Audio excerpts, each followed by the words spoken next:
history a lot of times. Yeah. But anyway, I didn't mean to. It just happened that way. That's right.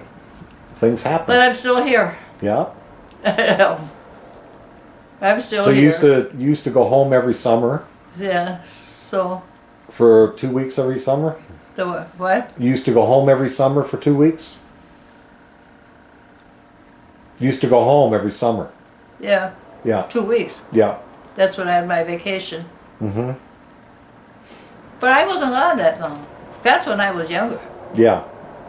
Yeah, I remember. That was when 41, when the war was. I had to go. I went and made shells during the war, 1941, down in Lake Hallie. Mm-hmm. I worked in the government plant, war plant, Okay. made shells.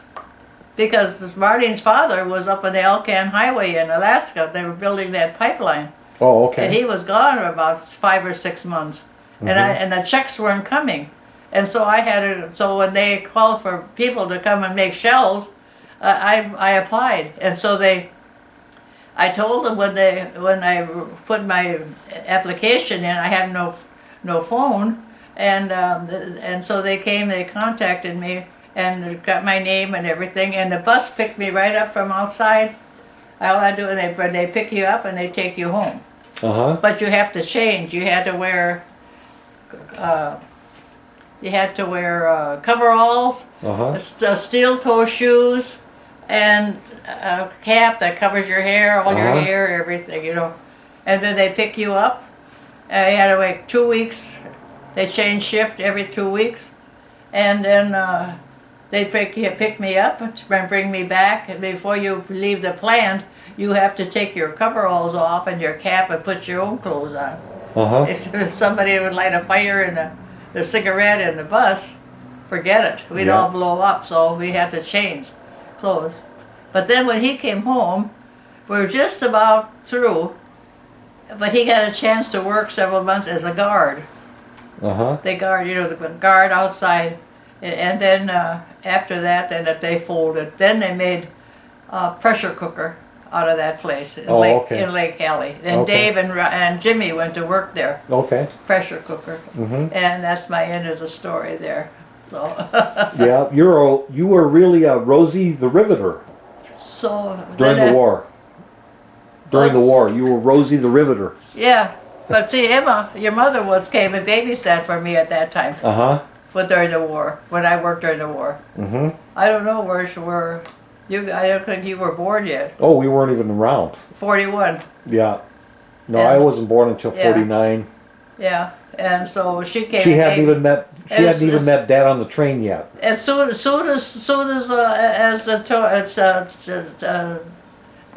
he came home from up there at Elkan Highway, and then she took off with the Genesec. You know what her name? You know her Genesec girl. Yeah, I remember that. Yeah, and they went to Chicago by Dr. Sedlak. Oh, yeah. I can remember from way back. Look at that. Yeah. And she did some housework for Dr. Sedlak. And then I don't know where she worked, the other one, but then all at once she came home. Yeah. Yeah. So then during then when we came home, we went went home on the train from Chicago, and that's where we met. We went to put our stuff in the seat, our ticket rather, put it in the seat, put our hats over there, and we went to the club car, and we went and got a seat like this here. We were sitting like from there, facing the lunch counter, and here comes a soldier and a sailor, and they wanted to know if they could sit down with us. I said, sure. And then your mother, right away they made eye contact, and it was so funny because all at once I saw your mother going in her purse and getting a little piece of paper with a pencil, and she write a phone number, and she gave it to him. Like he wanted her phone number, and then so then when she got home, a week later or 2 weeks later, I guess they came down. Bob and your uncle, some uncle, I don't know who, uncle somebody, came down and saw her, and then the next weekend she went back up there by mother, by your house. And then she said, send my clothes. Pack my suitcases and send my clothes. I'm getting married the end of May. Yeah, that fast. Yeah. And I said, oh my God, Emma, I said, what are you doing? And we're going to get married. And so then anyway, I packed her suitcases, and the lady downstairs, she got the express to come and pick it up, you know, whatever. And and that was the end of the story with Emma. Then a month later, about 2 months later. Did you go up to the wedding? She was pregnant already. Yeah. Did you go up to the wedding? The what? Did you go to the wedding? No. Okay. They just went away and got married. They eloped. I don't know. I didn't go to the wedding. Yeah. I guess they just went and got married, and that's it. Yeah. I didn't know, you know, what, that was way back already, see? Yeah, that was in 1946. Yeah, after the war. Yeah, just after the war. Yeah, she got married. But when they met, it was like, you know, the eye-to-eye contact.